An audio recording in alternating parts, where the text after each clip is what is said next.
majority of American Muslims, which have shifted. 2017 recent data poll came out and said that South Asians now are the largest Muslim ethnic group in the United States. At the turn of the century, African Americans constitute the largest American Muslim bloc. Now, when we say African Americans, that's looking at individuals who are descendants of enslaved Africans and that legacy. The other groups of African migrants who have come to the United States have come in secondary waves in light of the Immigration and Nationality Act of 1952, also 1965, which brought about other Muslims from South Asia, from the Arab Middle East, etc.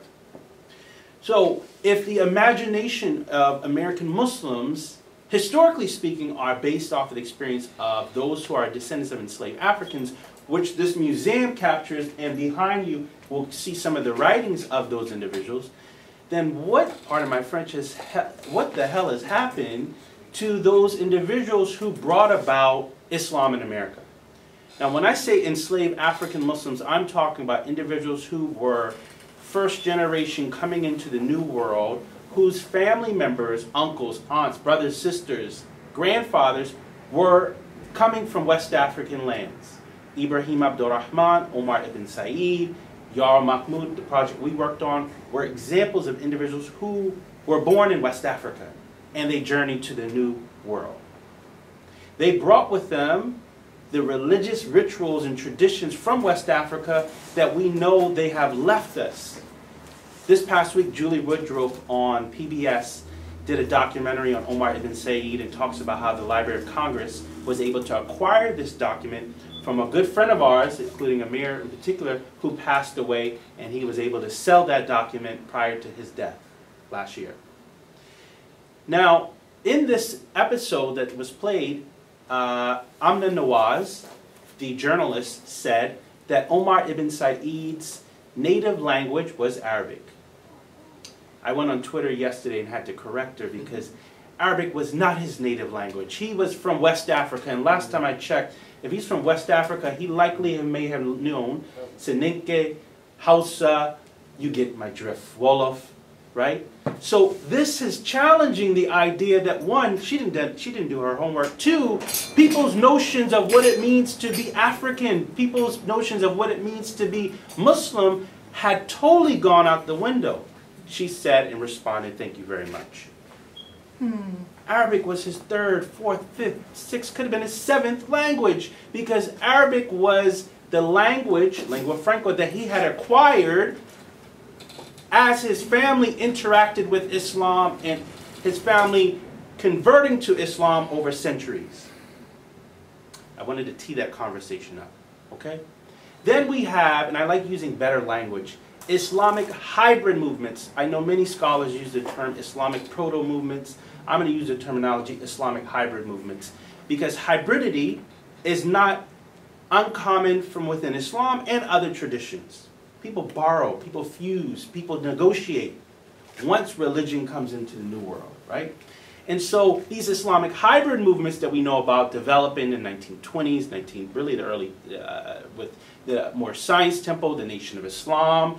We have these developments coming about, and they were hybrid.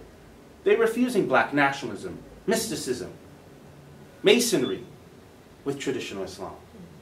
And that development also gave a consciousness within the American fabric. I should also say there were other black Sunni movements as well that brought the liturgical tradition from Africa, from the Middle East, that many people would be familiar with, that they would see and hear about all throughout the Muslim world. Muslims have a wealth of texts that they read from, just like if you go to Catholic schools. They read certain texts that you can go, no matter where you are throughout the world, you can hear that and you're like, oh, I know this, right? There are books of rhythm, ajrumiyya. There are books of syntax and logic that have developed. And so, for all intents and purposes, by the 1920s, 1930s, 1940s for sure, all that was cut off, and these hybrid movements had taken over and become part of what we know American Islam. I should also point out to say that when we talk about American Islam, it was the result of non-Orthodox Muslim movements coming from Southeast Asia that were critically important to establishing what we know part of American Islamic thought.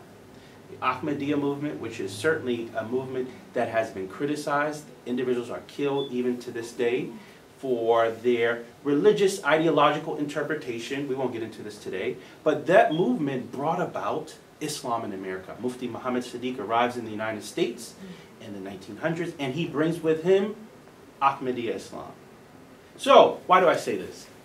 Because in the contemporary context, in light of the rise of popular Muslim organizations like CARE, the Council for American Islamic Relations, the Islamic Society of North America, the Islamic Circle of North America, Zaytuna College, the first liberal arts college based in California, the notion of what we know American Islam is now being dictated by the conversation of surveillance, terrorism, Arabness equal Muslimness, and those gross generalizations.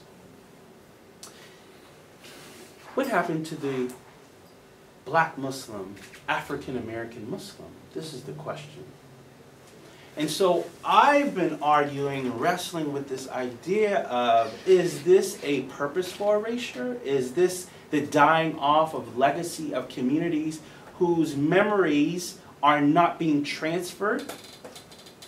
Are communities dying off, and that lack of transferring of information and individuals documenting those oral stories, is that a result of communities not doing their job? Is it a larger competitive effort by co-religionists, Arab, South Asian, other religious Muslim communities who are seeking to assert their authority? This is an open-end question. But what I would argue to say is that this is certainly a conversation and questions to be asked. I'll give you a couple other data points to consider too as well. In 2011, Pew Data came out with, Pew Research, you're probably familiar with, came out with a data point that said, and this is often not talked about because in popular narrative, the American Muslim community is 2017, 2018 polling data by Gallup also said that American Muslims are affluent, highly educated, and they live in the suburbs. In 2011, the Pew Research data said that 45% of American Muslims were at or below poverty line. 2016, that data slightly went down and said 42% of American Muslims were at or below poverty line. And they live in urban areas. So, we certainly know American Muslims, just like African Americans, are diverse, and some of them live in suburbs, so we won't make that assertion.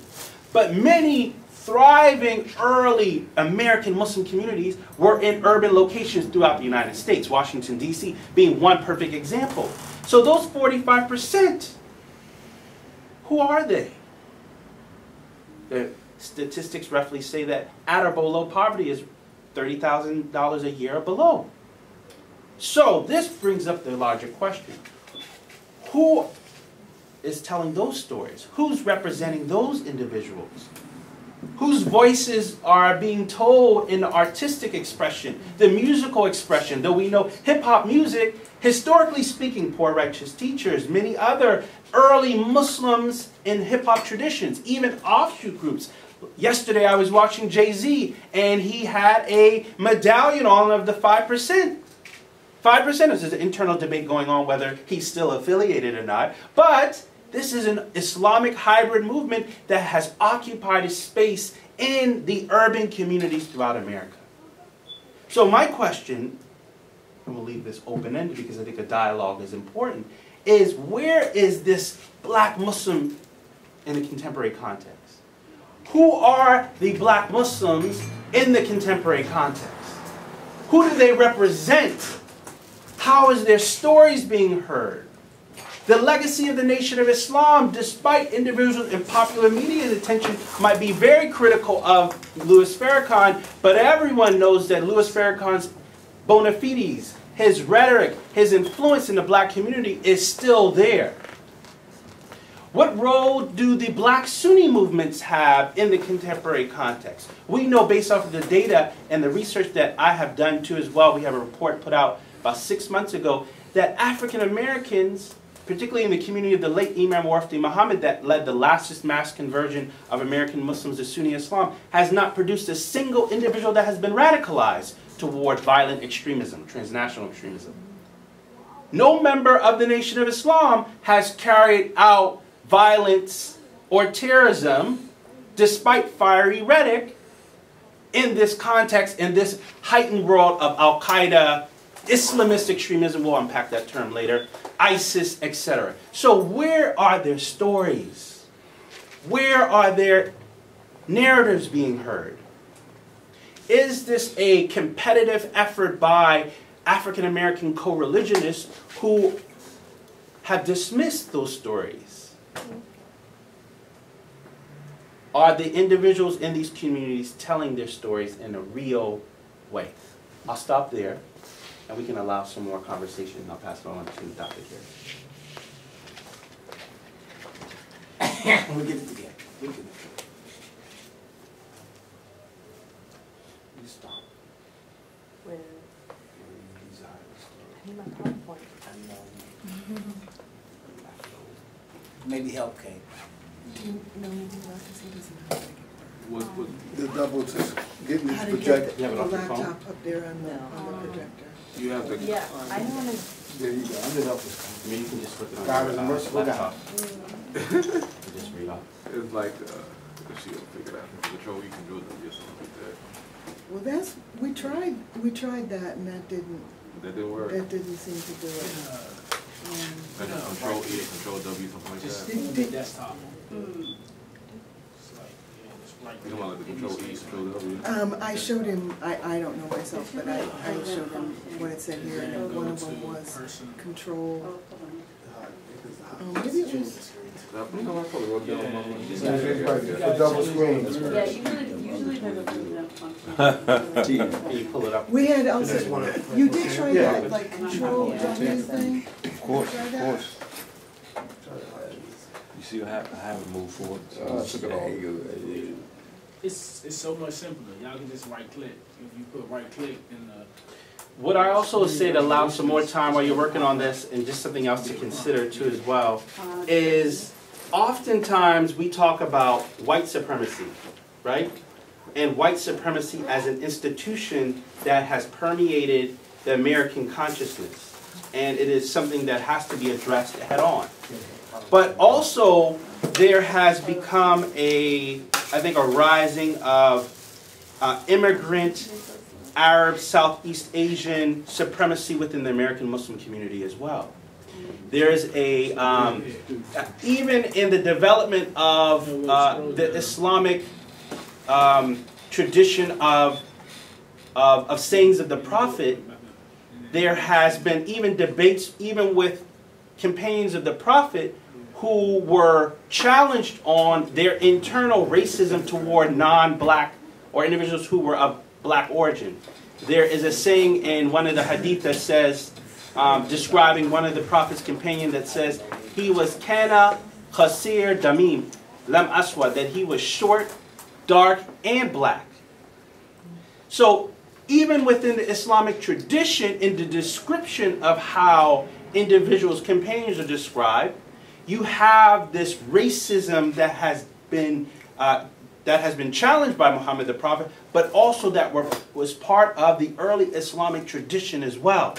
So that's important to highlight in this context, that transferring of knowledge to as well, is that this supremacism isn't just sort of a white supremacist framing coming from Europe only, but also from individuals who have used sort of the Arabic language being the lingua franca of the Muslim community, and how that has created not only colorism, but also a distinction of individuals' level of religiosity based off of their ability to converse in Arabic language. I'll leave you with this last thing, giving you extra time, is that when I went and studied in West Africa, when I went to study in the Middle East, as a young child, my parents told me very clearly, they said, you're from America, master those traditions, Do not become Arab, Can't. extract the knowledge, and keep on moving. And I think that that's important for broader stories, particularly in the African American experience of how they negotiate in this space, trying to acquire in many communities sacred knowledge, but also becoming someone else. And so these identity issues come out as well, and they open up. You have a question? Go ahead. What are you talking about? In what sense?